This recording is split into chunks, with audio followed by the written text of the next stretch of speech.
Imam Ali alayhi salam a dit, mettez au monde pour quoi? Pour mourir, parce que n'importe quelle personne, n'importe qui vient au monde, il doit partir. C'est comme cela qu'on peut se soulager. Sinon, c'est pas facile. C'est pas facile d'oublier la mort de quoi? La mort des chères personnes, des frères, des sœurs, papa, maman. Mais tout le monde doit partir.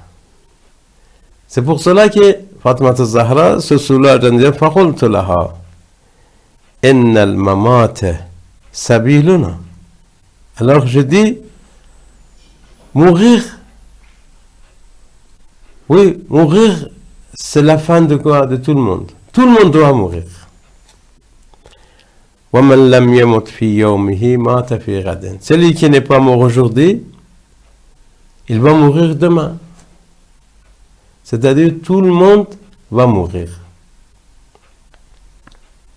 C'est comme cela qu'il se soulageait en disant, oui, surtout le saint prophète lui a dit, Fatima, ne t'inquiète pas, tu es la première personne qui va me rejoindre.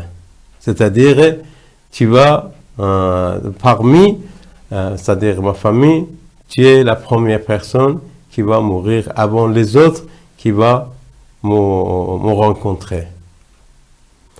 C'est pour cela qu'il était content parce qu'il disait, je suis le premier qui va se rencontrer, qui va se rejoindre à qui? À son père. وَمَنْ لَمْ يَمُتْ فِي يَوْمِهِ مَاتَ فِي غَدٍ. Celui qui n'est pas mort aujourd'hui, il va mourir demain. C'est comme cela que Fatima al-Zahra se soulageait. Et deuxième chose qui était tellement triste, vraiment, elle était tellement touchée, c'est l'oppression qu'il a subie de la part de la communauté musulmane, malheureusement. Alors, surtout lorsqu'ils ont amené son mari, Ali ibn Abi Talib alayhi salam, à la mosquée pour prêter serment d'allégeance à l'époque. Lorsqu'ils ont venu à la porte de Fatima al-Zahra, salam alayha, ils ont frappé à la porte, c'est Fatima al-Zahra qui est sortie. Alors, il est sorti, il a dit, vous êtes vraiment un peuple infidèle. Vous avez violé le pacte, l'alliance que vous avez fait avec mon père. Vous nous avez maltraités. Et on vient d'enterrer, ou bien nous n'avons pas encore enterré le saint prophète, alors que vous êtes là pour amener Ali, pour prêter serment d'allégeance à vous. Vous êtes vraiment audacieux. Ce qui vous fait, c'est pas bon, parce que vous avez promis à mon père, le saint prophète, de suivre Ali après son départ, après le départ du saint prophète. Mais vous avez oublié tout. Et maintenant, nous sommes en train d'enterrer le corps du saint prophète. Et vous avez oublié Ali, vous avez choisi quelqu'un d'autre. Vous avez élu quelqu'un d'autre. Et maintenant, vous êtes là pour amener Ali et forcer Ali de le suivre. Vraiment, vous avez violé. Vous êtes un peuple infidèle. Vous avez violé votre alliance avec le saint prophète. Vous avez nié notre imamat, notre souveraineté, notre autorité. Vous avez usurpé notre droit. Alors, comme quoi vous n'avez rien entendu du prophète le jour de Ghadir Khan. Et je jure par Dieu qu'autre jour, le jour de Ghadir, vous avez prêté serment d'allégeance. Vous avez fait un pacte entre vous et Allah, entre vous et le prophète. Au niveau de quoi? De l'autorité, de l'imamat de l'imam de Ali ibn Abi Talib alayhi salam. Mais vous avez violé tout ça. Mais vous n'avez pas tenu votre promesse. Vous avez violé tout ça. Alors, mais je demande à Allah d'être en fait arbitre, d'être juge entre moi et vous, ici-bas et l'au-delà. Vous avez oublié, vous avez violé tout ce que vous avez promis. Alors, ce sont des paroles de Fatima al-Zahra, salamullahi alayha.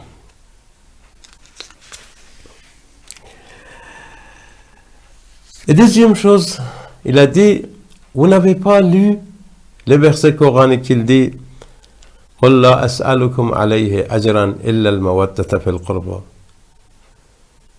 C'est un verset coranique qui dit au prophète, dis à ton peuple, dis à ta communauté, je ne veux pas un salaire pour ma prophétie,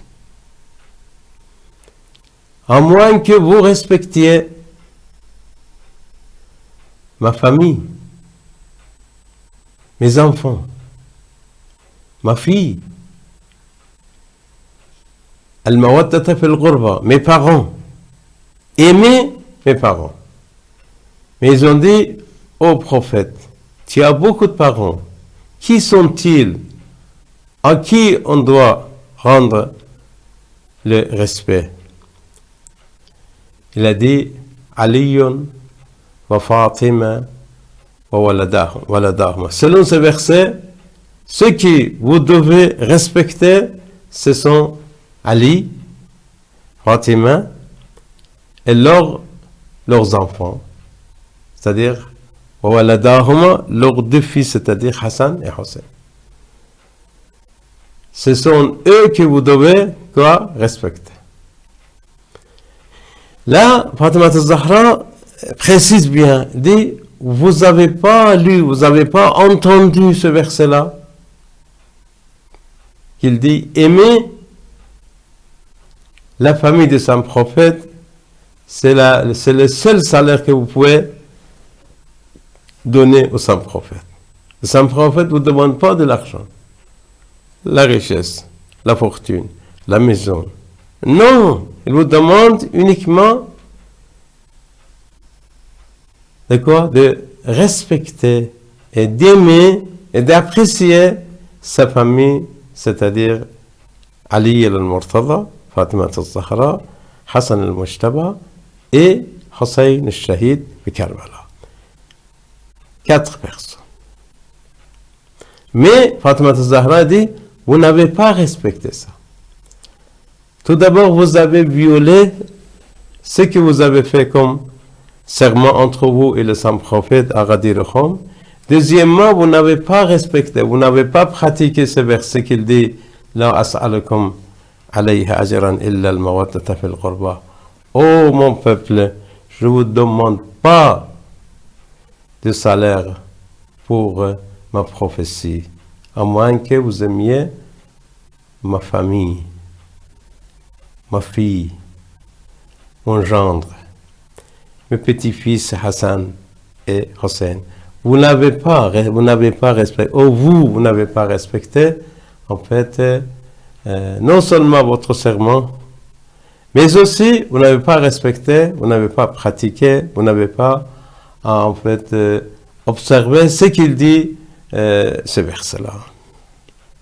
Alors, c'est comme ça que Fatima al-Zahra rappelle toujours, dit, ça, vraiment, ce que vous avez fait, c'est pas bon. Vous avez laissé tomber tout. Vous avez laissé tomber tout. Tout ce que Rasulullah a dit, vous avez laissé tomber. Surtout au niveau de sa famille. Merci beaucoup. À la prochaine fois, Inch'Allah. Je vais vous parler encore sur Fatima al-Zahra. Salamullahi alayha. Wassalamu alaikum wa rahmatullahi wa barakatuh.